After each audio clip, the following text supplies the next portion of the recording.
Oh, guys, once again, there seems to be a narrative going around, a grift narrative about the Xbox platform, more so its player base. And I promise you, I really do try to be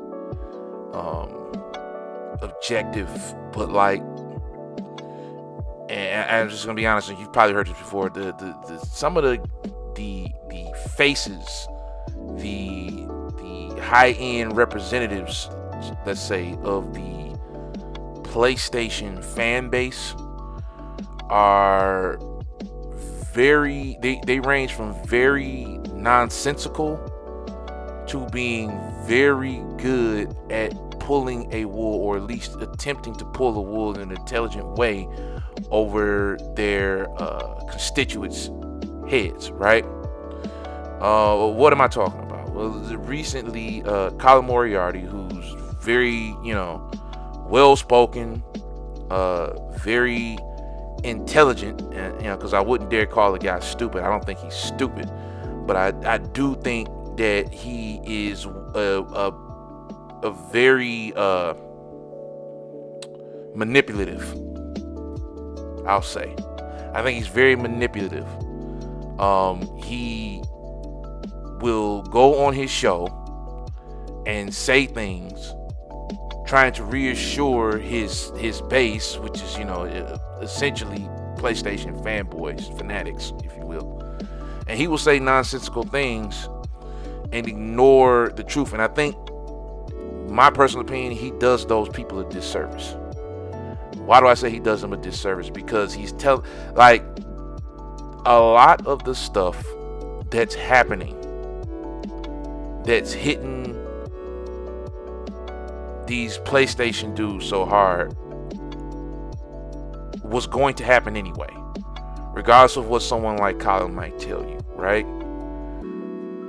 And what I fear is that, and let me be clear on this, I think a person who attaches themselves to inanimate objects and attaches who they are to corporate entities may suffer from some kind of mental health issues. And I'm being serious. I'm not trying to make a joke. This is not a, oh no, it's Alex or Fratanga moment. But I'm being serious. Like, if your self-worth, or if your perceived choice making as a person is based on, Corporation X's decisions and a plastic box or medium that they put out, you probably need to seek psychological therapy. Because a lot of you guys, and if you're listening, I'm talking to you, yes, a lot of you guys do some weird shit to each other on the internet. I've seen dudes who wake up at 10 in the morning on Christmas to put council war shit on Twitter. I've seen dudes who get so mad at someone for having the opposite opinion, not only do they attack them, because it's happened to me, right? Not only do you immediately jump to personal attacks without trying to even remotely have an intelligent conversation, or back and forth, but when I go on your Twitter page, that's all it is vitriol. Every conversation starts off with someone having a different opinion from you, and sometimes they're not even talking to you. You interject, right? And the first thing you do is call them a fucking idiot, a dumbass, a moron, a shield, a bitch. You name it, everything under the sun, just because they said, well, I like Xbox, I like PC, I like Nintendo Switch. And there's Xbox guys that do it too, don't get me wrong, but like PlayStation guys are the main ones I see on a daily basis crashing out. They come off, and I know this is not necessarily the case, but they come off as being the most illogical, especially in the last few years. When you have someone like Colin Moriarty, who comes off as intelligent, comes off as mentally put together well, but clearly has a little bit of fanaticism in himself, you have this dangerous narrative because he has an audience that listens to him and believes everything he says. So what particularly am I talking about? Because we kind of walked around that subject a bit, right? He has a clip out, and he's been clipped several times, and mostly by PlayStation dudes and some Xbox dudes, and people who want to talk shit about him. I don't want to talk shit about him because I honestly think he doesn't believe a lot of the shit he's saying, but he knows that he has a base he needs to appeal to keep his views up. He goes on there and says something about he's still like moving the goalposts, it seems, about this whole Helldivers coming to Xbox and how it won't sell. It may not, right? And Horizon and whatever else has come out on PlayStation is selling well because PlayStation players buy games and Xbox players don't. When in reality, Horizon and a lot of the Xbox games that are selling well on PlayStation are selling well on PlayStation because they don't have anything like Game Pass for those PlayStation players to partake. He can't seriously believe. No one can seriously believe. I love how PlayStation dudes are very adamant about ignoring this. If Sony gave you a service that allowed you to play God of War, Horizon Zero Dawn, I don't know, a new Killzone or whatever, day one without charging you a single dime, you dudes would use it. You can lie to me, you can lie to your mother, you can lie to God if you want to. You know what's true. Sony, for whatever reason, won't do it, is afraid to do it, because what Sony's afraid to do is put their games on PC and other consoles faster so they can facilitate that. It's not even a matter, before I've spoken about it being a matter of them not having the money to do it. I think it's because they don't want to put their games everywhere else at a faster pace. Because if you notice, that's what Microsoft does. Microsoft doesn't wait more than 3 months for a game they truly intend to be somewhere else. In the case of Forza Horizon, it took 5 years, but again, the plan just came together. Colin then goes on about this tirade about Final Fantasy 16 selling abysmal on Xbox. It didn't sell well on PlayStation, Colin. It sold 3.5 million copies. 3.5 million copies for one of the most influential series of all time. There's 70 million PlayStations around that time. It sold 3.5 million copies. Somehow it was one of the best-selling games of the year. If 3.5 million puts you in the category of one of the best-selling games of the year, then clearly I would assume something's wrong with the sales of video games. Because video games used to sell in the teens and 15 and 20s of millions. The big ones, right? They don't anymore. So clearly, if 3.5 million gets you in that category, something's wrong. How well did it sell on PC? I want to talk about those numbers because it didn't sell well on there either. I'm going to tell you what happened. I'll tell you the honest truth about what I think happened to Square Enix. Because what we're not going to do is lie about it, right? I'm not trying to appeal to the PlayStation dudes. I'm not trying to appeal to the Xbox dudes. I'm going to tell you what I believe to be the truth. Because, respectfully, Colin's take is nonsense. 3.5 million is not good for a genre-defining series, right? I'll tell you exactly what I think happened. First and foremost, have Xbox players been conditioned not to buy games? To an extent, yes. Let's just be honest about that. They've been conditioned not to buy games that come in Game Pass. Let's be clear about that. If they know that Doom the Dark Ages is in Game Pass, why are they wasting, or rather, why are they saving $70 to buy Doom the Dark Ages if they have a Game Pass account? If you're paying $20 a month and you're going to have access to Call of Duty, Doom, Clair Obscur, and any number of other games that Microsoft throws in their service, why would you bother saving money? Why wouldn't you play it, see if you like it, and then buy it, or just go ahead and beat it and move on to the next thing? Because that's what most people do anyway. Like, let's not act like I'm old enough to remember, because I worked at a GameStop at one point, dudes would buy games, beat them over a weekend, and then turn them in. Dudes wasn't keeping games anyway. Dudes been not keeping games and collecting games. I would see a dude buy Final Fantasy or, X other games, beat them, and then come back and trade them in for Madden in the fall. Same dudes. Despite the myriad of dudes on the internet you see with a whole wall of old ass games in the boxes for them sitting, everybody doesn't do that. Everybody can't afford to do that. Everybody ain't got time for that. They really don't care that much, right? That's number one. If I got a service that gives me a lot of the hottest games every year, why would I buy them? I'm already paying somebody a monthly fee to have access to that stuff. So the very notion that I would just spend another $70, $60, $50 on top of that is stupid. That's being a bad consumer, right? That's being a bad consumer 101. If you can get something at a discount, get it at a discount. This is why Black Friday exists, Colin. This is why Black Friday exists, ponies. If there's too many games that come out in a year, are you gonna not pay a bill to get them? That's irresponsible. You're already an adult that plays video games. There's still a lot of people, believe it or not, who look at you weird because you do that. Why would you ignore bills and responsibilities to buy what at $70 a pop? What's 3 games? $210? You gonna use that instead of paying a bill? That's nonsense. That's number one. So yes, Game Pass trains people not to buy every single game they see, and in some cases it trains some people not to buy some games at all, right? 2, number 1 isn't that true, because the Maddens, the NCAAs, the games that have 10-hour trials because EA Play is a part of Game Pass, but after those 10 hours you can't play anymore. Those games still sell well on Xbox. NBA 2K, Madden. And I know you roll your eyes, old sports games. Well, to hell with what you think sports games sell every year. And none of them are in Game Pass except for The Show, which is Sony's franchise. And when Sony put that game on Game Pass, the sales went up. Explain that. If nobody in Game Pass buy games, why the hell is MLB The Show doing better since it's been on Xbox, since it's been on Switch?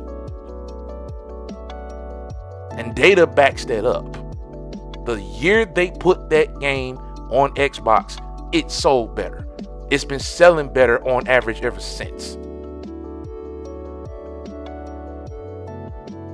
So point 2 narrows down to this. If I don't have to buy the Dooms, the Clair Obscures, the Avoweds, the Oblivion remasters, the South of Midnights, all of these games that are average around 8 or 9 or 10 out of 10, whether they're made by Microsoft or not, if those games go into a service that I'm paying a monthly or yearly or tri-monthly fee for, then I have money to buy microtransactions in COD because I don't have to buy COD. I have money to buy Madden. I have money to buy FIFA or Football Club, as it's called now. I have money to buy NBA 2K. Number 3, this is the real kicker, kids. Final Fantasy 16 clearly ain't what people telling you it is.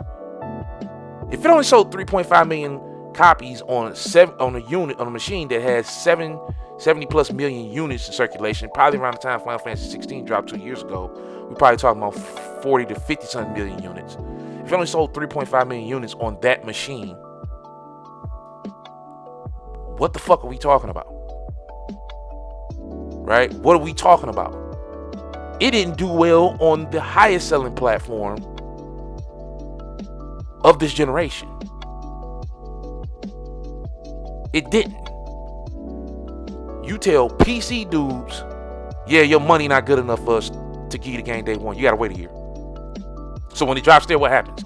They don't buy it either. You tell Xbox dudes, the few Xbox dudes who tried to wait it out, 2 years later, yeah, your money wasn't good enough to get it day one. Here, you can buy it now. And number 4 is the real kicker, but we're going to get to that in a second. I will say this again. These third-party companies got to stop being dumb and letting Sony weaponize what should be neutral content. Sony comes to you with a check saying, hey, only put your game on our platform. At this point, that shit should be dead. You tell them go make your own damn games, because that's what's gotten them into trouble here now. That's why they got to put Helldivers on Xbox now, because they didn't spend time with them same checks invest in their own studios. And they got a whole bunch of great studios who are capable of making great games having 7-year development cycles. Stop trying to weaponize neutral content. Make your own goddamn video games and sell those. If you're on the most popular platform, people are gonna buy them anyway. So why are you making them exclusive? Why are you writing checks to block everybody else from being able to play them? It's stupid. Like and I've said this before in the old video, and if you don't believe me, go back and check. I don't give a damn. Microsoft, generally speaking, from a first-party perspective, even now, barely makes anything that actually compares to a Ghost of Tsushima. Barely makes anything gameplay-wise that compares to The Last of Us 2. Now, something like that coming down the pipeline, perhaps. But right now, Microsoft does not make anything on those games level, gameplay-wise, overall execution-wise. Sony could easily stack up their own stuff, not stuff they license out and pay somebody not to put on Xbox. Sony could take their own stuff and stack it up against Xbox and stuff, and on average, they would beat them. So why the fuck do you need to pay all of these third-party companies to ignore Xbox when you can just beat them? You played money bags with the wrong beast, and now that they done pulled their money out, they are kicking your ass, even though they way back in the back behind in third place. You did this to yourself.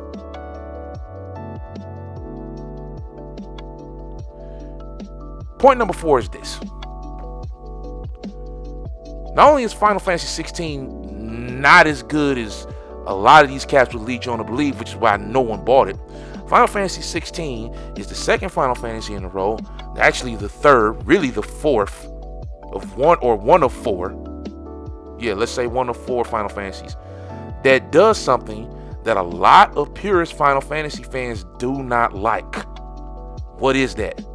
Final Fantasy 7 Remake, Final Fantasy, I believe the second one is called Retrograde, Final Fantasy 15, and Final Fantasy 16, all essentially play like Devil May Cry with stats. They're all action RPGs. I don't know if Square Enix and a lot of these PlayStation fanboys that are pushing this fucking narrative noticed, but Clair Obscur plays like Final Fantasy used to. And I'm pretty sure Clair Obscur has sold 3.5 million copies, and it came out this year. Right? And it's a little indie title that most people haven't heard of. Also, and here's the kicker, it launched in Game Pass. 3.5 million copies. Guarantee you the budget is the same as Final Fantasies, but it sold the same amount of copies. I wonder why. One, let's just admit that people don't buy games like that anymore. 2 or 3.1 was that. 4.1 was that. 4.2 is this. Maybe people don't like Final Fantasy not being like Final Fantasy used to. Maybe people want turn-based RPGs. You saw what Baldur's Gate did. What was it, last year or 2 years ago? And look at what Clair Obscur is doing now. Maybe people don't like that shit. So maybe stop making your Final Fantasies like that. I would dare venture to say that Octopath Traveler and a lot of those other little turn-based RPGs are probably doing okay because of how they look and how modern our audiences are as far as being fickle about how things look. They may not be doing that great, but they're probably not doing that bad based on their budgets. Shit, they certainly just announced a new Octopath Traveler and a new action RPG that looks like that. So they must be doing well enough for somebody to say, yeah, let's just approve another one of these. Let me know what you think, guys. Am I wrong? It's like, is Final Fantasy some genre-defining game? I don't think it is. I haven't heard anybody say that, right?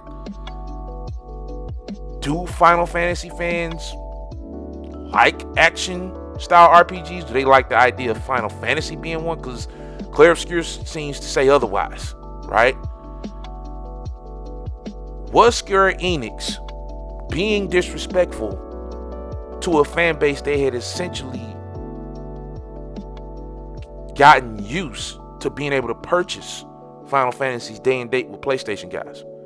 Because Final Fantasy 13 not only came out on Xbox, it was advertised with Xbox. It was bundled with Xbox 360s.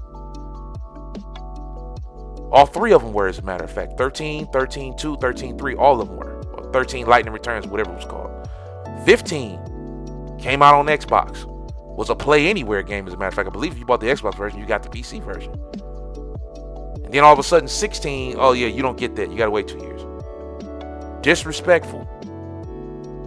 Right? We don't talk about 14, that's an MMO. That's a whole different, complicated story. But then, what's crazy to me, you wait 2 years. You wait 2 years. And when you finally do drop it, you drop it in the middle of a shitstorm that is 2025 or early 2025 for Xbox. You drop it in between Doom, Clair Obscur, Tony Hawk 3 and 4, Oblivion Remaster. You drop it amongst all of these bangers that these guys, especially on the Xbox side, have to play that are in Game Pass. And this mediocre, seemingly, at best, entry to Final Fantasy doesn't sell well and people are shocked.